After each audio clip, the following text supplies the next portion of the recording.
Bonsoir, soyez les bienvenus sur Moselle TV, c'est l'heure de l'info, c'est donc l'heure de Moselle Info, nous sommes ensemble pour 30 minutes d'actualité, voici les titres.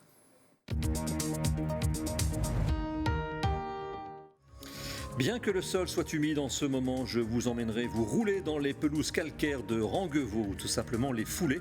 Faune et flore méritent le détour, nous le ferons dans la rubrique environnement.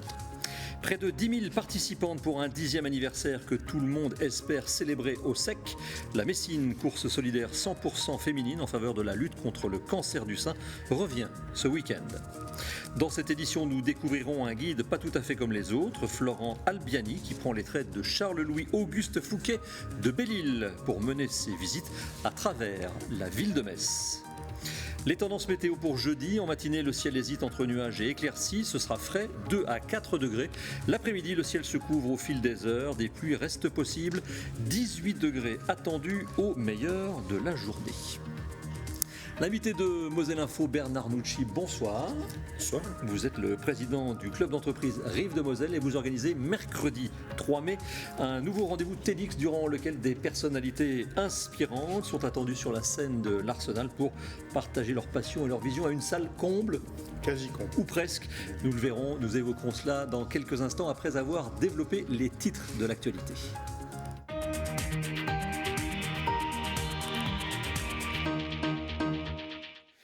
Et commençons cette édition par une information économique. L'entreprise Viessmann va-t-elle changer de nationalité ? C'est en tous les cas ce qu'annoncent plusieurs médias, dont l'agence Reuters et le quotidien Les Échos.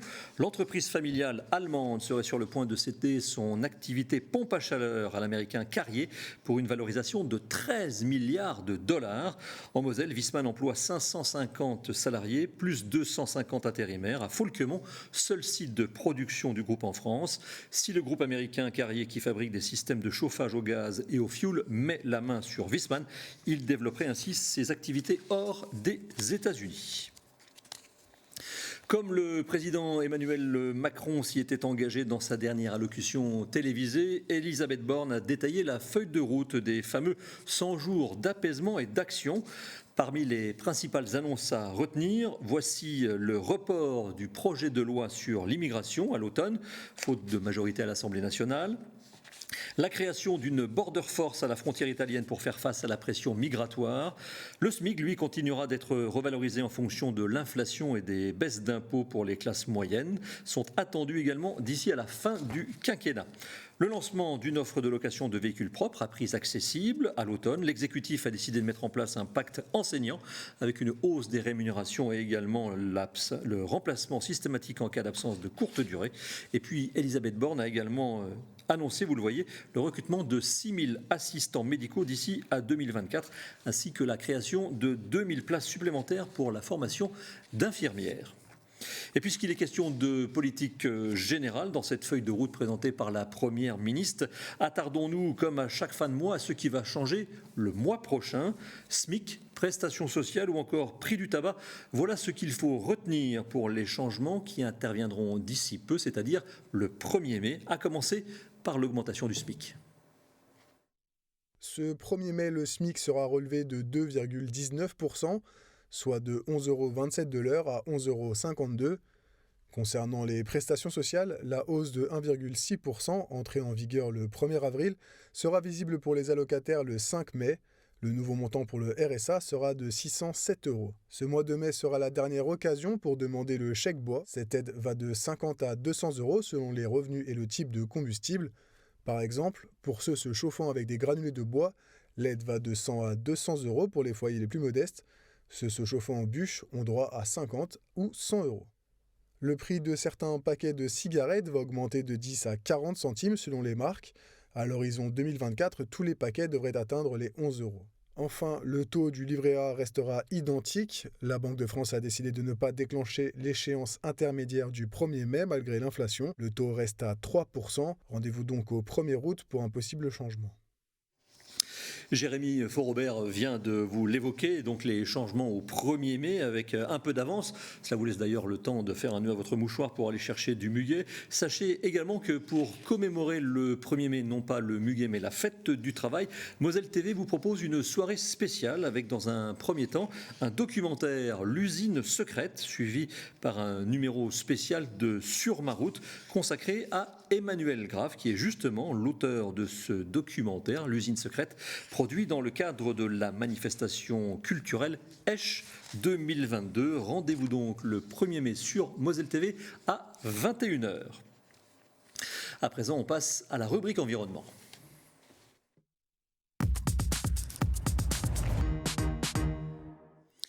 Connaissez-vous les pelouses calcaires, ces joyaux de la nature qui comportent de nombreuses espèces végétales rares? À Ranguevaux, Pierre Vernin du Conservatoire d'espaces naturels de Lorraine nous fait découvrir la faune et la flore sur place, la faune et la flore présentes sur place, un reportage d'Uranitosic et de Léa Riffaut. Loin de celle qui habite nos jardins, c'est sur 22 hectares que s'étend cette pelouse calcaire à Ranguevaux, deuxième plus importante de la vallée de la Fensch. Un espace bien spécifique que l'on peut reconnaître grâce à son herbe rase. Et pourquoi elle est rase? Parce qu'on est sur des sols pauvres. Et on est des sols pauvres parce qu'on est en pente, on est sur du calcaire qui va laisser passer l'eau et la végétation va devoir s'adapter à cette sécheresse de surface. Ce terrain qui, au premier abord, peut paraître hostile, regorge de faune et de flore, parfois rares. Parce qu'on peut trouver sur un carré de 20 sur 20 jusqu'à 35 espèces différentes. Donc c'est quelque chose de très riche biologiquement. Et cette richesse de végétation fait aussi une richesse des animaux et notamment des insectes. À peine quelques mètres parcourus et les prémices d'une végétation estivale s'observent déjà, comme ici avec l'épervière piloselle. Donc elle s'appelle comme ça parce qu'on peut voir qu'il y a plein de poils sur la feuille et ces poils-là vont avoir tendance à freiner le vent et donc à limiter l'assèchement de la plante. Une biodiversité résiliente mais qui doit obligatoirement être entretenue pour perdurer. Cela passe par du fauchage ou encore du pâturage, mais aussi par une gestion du nombre d'arbres pour éviter les zones d'ombre et ainsi la disparition d'essences de fleurs déjà singulières. Et parmi les missions du Conservatoire des espaces naturels de Lorraine, répertorier les espèces. Ces inventaires-là vont nous permettre de rédiger un plan de gestion qui est un document qui va définir quels sont les enjeux sur ce site-là, quels sont les objectifs qu'on se fixe pour les 10 ans à venir. En parallèle, avoir toutes les actions de faire connaître le site à la population locale, créées par des sentiers de découverte, par des animations. Le tout pour faire comprendre qu'il s'agit d'une zone protégée. Même si les données sont encore insuffisantes, ces pelouses calcaires pourraient être un exemple à suivre face aux épisodes de sécheresse, car elles prouvent déjà que la nature sait s'adapter. Après l'environnement, un peu de culture dans la boîte à malice. Cette semaine, Alicia Hublot poursuit ses rencontres auprès de celles et ceux qui ont marqué la 36e édition du Livre à Metz. L'auteur et dessinateur Emmanuel Lepage, mais aussi l'écrivain Hugo Boris, qui signe Débarquer aux éditions Grasset, un livre dans lequel il se fait rencontrer une guide de Normandie et un vétéran américain. Un livre à l'écriture cinématographique, mais bien plus encore. Voici un extrait. Les règles de dramaturgie sont extrêmement bien maîtrisées, connues des scénaristes, des cinéastes, finalement assez peu des écrivains, par les écrivains et même par les éditeurs. C'était une surprise, moi, de découvrir ça. Et par contre, j'espère que les sensations qu'on ressent en lisant Débarquer vont plus loin encore que celles qu'on peut ressentir devant un film, parce que le cinéma est audiovisuel. On a des sons, on a des images. Mais la littérature, les 5 sens sont mobilisés, sont à recréer.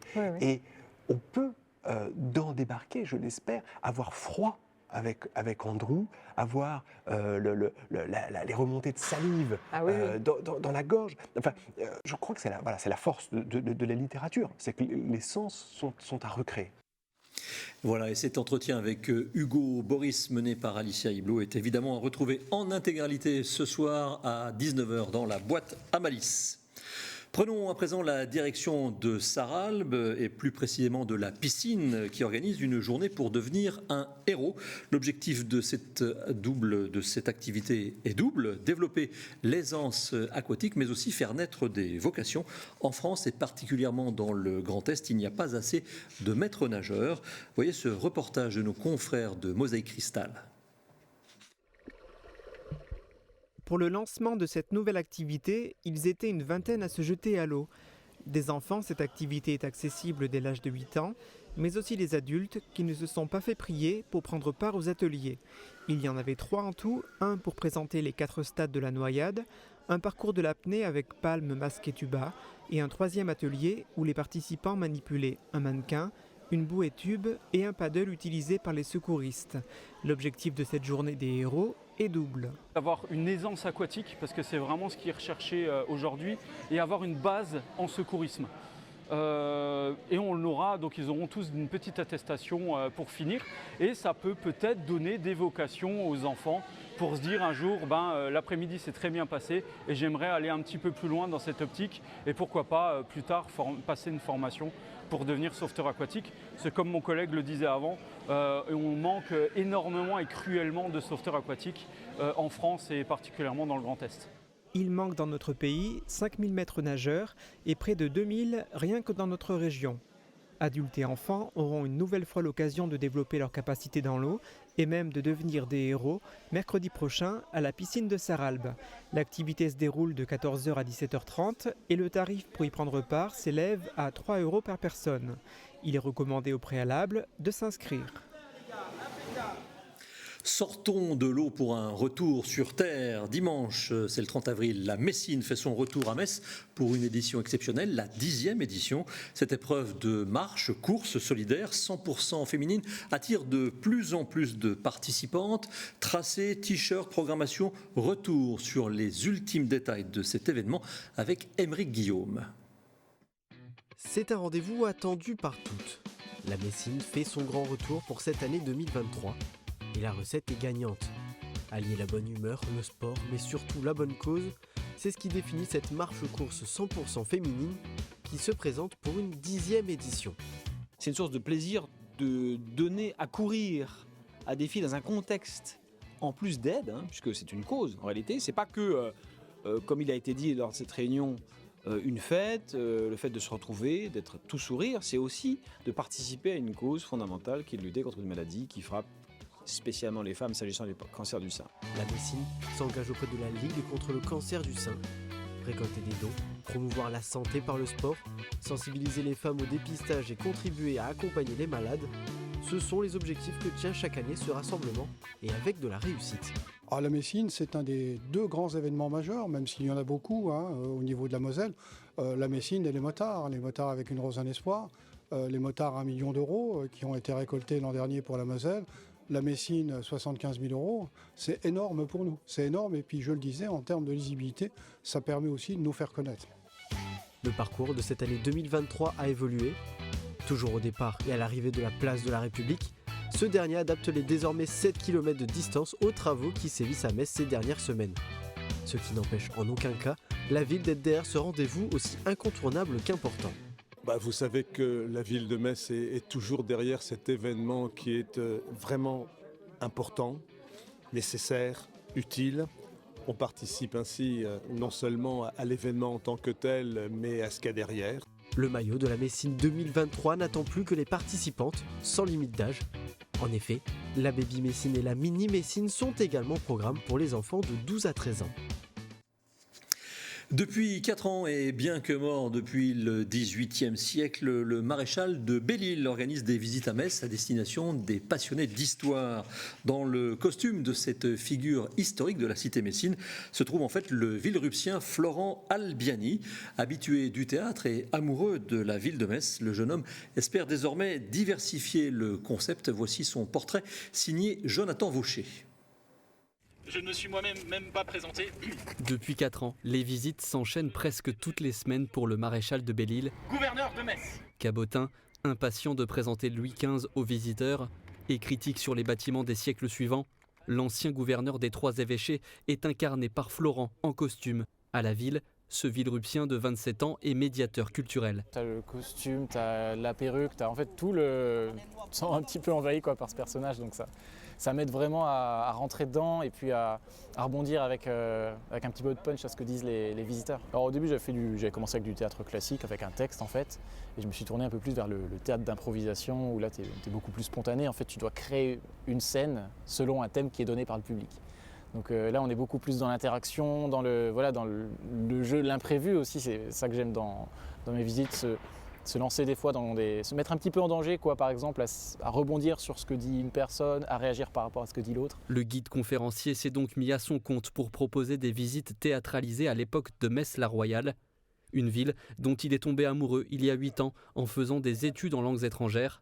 Depuis, son rêve est d'en faire son activité principale. Le but du jeu pour moi c'est de faire plonger les visiteurs dans l'histoire.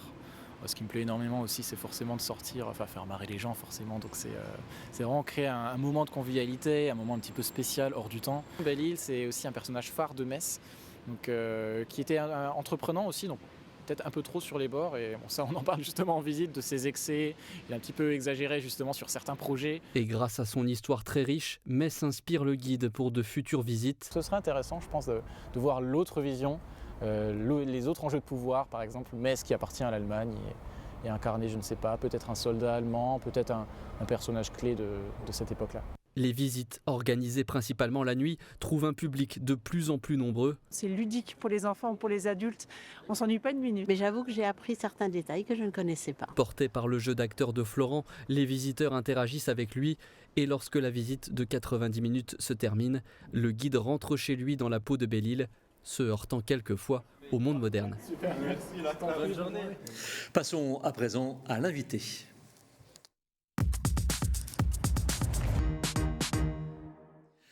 Bernard Nucci est avec nous ce soir dans Moselle Info. Bonsoir ou rebonsoir Bernard Nucci. Bonsoir. Vous êtes le président du club entreprise Rive de Moselle. Mercredi 3 mai, vous organisez un TEDx, ce sera le 3e ? Le 3e, tout à fait. Qu'est-ce qu'un TEDx pour celles et ceux qui ne connaissent pas le concept ? En fait, c'est un format qui nous vient des États-Unis, qui existe depuis un peu plus de 10 ans. Et le concept, c'est en fait une série de conférences, mais de micro-conférences, puisque le timing est assez limité. Le cahier des charges dit entre 10 et 18 minutes, sur une thématique, la même thématique pendant la soirée, mais plusieurs intervenants. En l'occurrence, ce mercredi, ce sera 7 intervenants qui interviendront sur le thème de sortez du cadre. Et donc, chacun, à sa manière, vient parler du thème de la soirée. Avant de reparler du thème sortez du cadre, c'est quelque chose de très normé. Les Américains aiment que n'importe quel TEDx, n'importe où dans le monde, ressemble au précédent ou à un TEDx. Tout à fait. Alors, il existe des TED qui sont organisés par l'organisation TED aux États-Unis, et les TEDx, en fait, sont des TED qui sont organisés par une structure extérieure. Et donc, il existe des TED un peu partout dans le monde, mais le cahier des charges est très, très rigoureux. Il faut d'abord une licence que nous avons grâce à Didier Chambaretto, qui est également le coach de nos intervenants. Il faut une licence, et ensuite, il faut respecter un cahier des charges très, très important, rigoureux sur le décor, sur l'encadrement, sur la communication qu'on peut faire autour des TED et notamment sur les enregistrements qui sont faits de chacun des intervenants pour pouvoir les faire diffuser sur la chaîne YouTube de TED dans le monde entier. Quelle a été la motivation du club que vous présidez, du club entreprise Rive de Moselle, d'acquérir une licence TED pour en faire un ici dans la région, en Moselle ? J'avoue que le premier était en 2019, j'avoue que je ne connaissais pas moi la formule, je l'ai découverte avec quelqu'un qui nous l'a présenté, en l'occurrence Didier Chambaretto. On a toujours essayé depuis le départ, alors le club entreprise Rive de Moselle, la thématique, le slogan c'est créer du lien, donc tous les prétextes qui permettent effectivement de faire se rencontrer des acteurs du territoire et donc chefs d'entreprise, et sur un TED ça va beaucoup plus large puisque les étudiants sont assez friands de ce genre de format.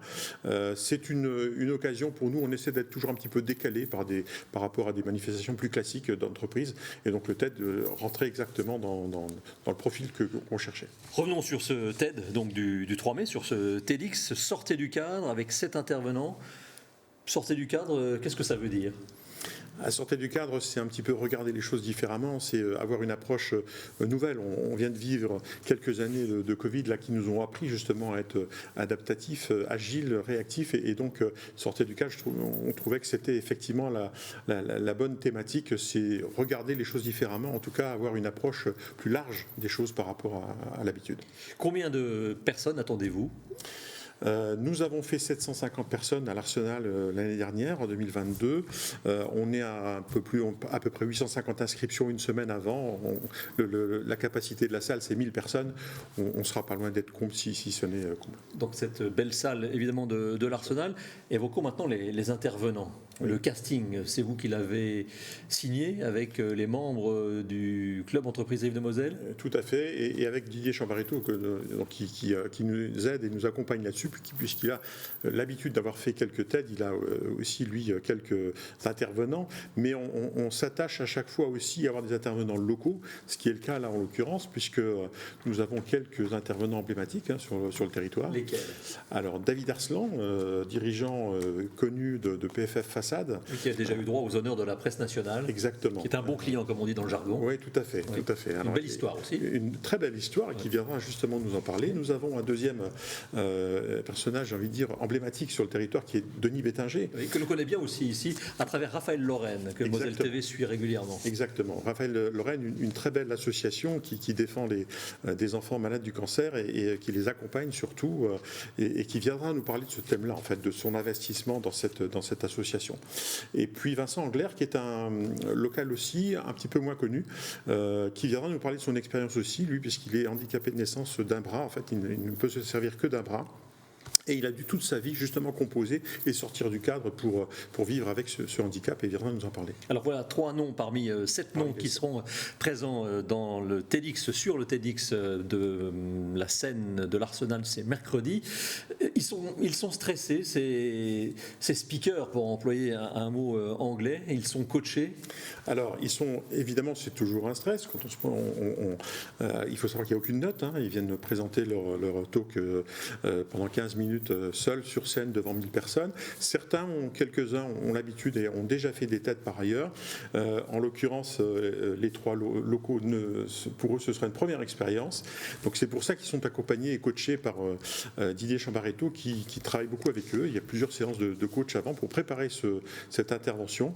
Mais le track sera là, forcément. Le track aussi du président du club entreprise Rive de Moselle en matière financière. Est-ce que vous jouez gros en organisant ce TEDx? Alors j'avoue que cette année on est beaucoup plus serein, puisque l'année dernière on a organisé un TEDx en 2022, on sortait à peine c'était au printemps 2022, donc on sortait du Covid et on a eu un peu de mal à avoir les partenaires qu'on espérait, et donc c'est une manifestation qui nous a coûté, les finances du club sont solides donc on a pu assumer, mais c'est une manifestation qui nous a coûté l'année dernière et qui cette année, grâce aux partenaires nombreux dont Moselle TV et Moselle sans limite également, le département, l'agence d'attractivité, parmi les partenaires, nous a permis on devrait être à l'équilibre cette année. Vous êtes un président plutôt serein, si j'entends bien. Vous passerez une belle soirée. Rendez-vous donc le 3 mai à l'Arsenal. Il reste encore quelques places pour vivre ce TEDx. Je ne devrais pas le dire, mais si jamais vous n'avez pas de place et que c'est complet, vous pourrez le revoir sur Moselle TV quelques temps après en différé. Merci beaucoup Bernard Nucci d'être passé sur le plateau de Moselle TV.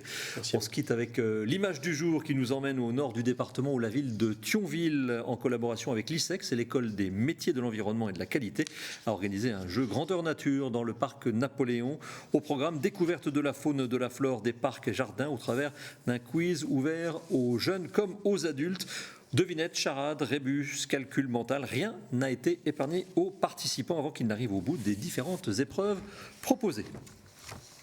Voilà, c'est la fin de Moselle Info. Merci de votre fidélité. La suite des programmes, ce sont des programmes très littéraires avec le face-à-face. Jean Minon reçoit Pascal Didier de l'association Des mots et débats, et Alicia Iblot, dans sa boîte à malice, reviendra sur la 36e édition du Livre à Metz.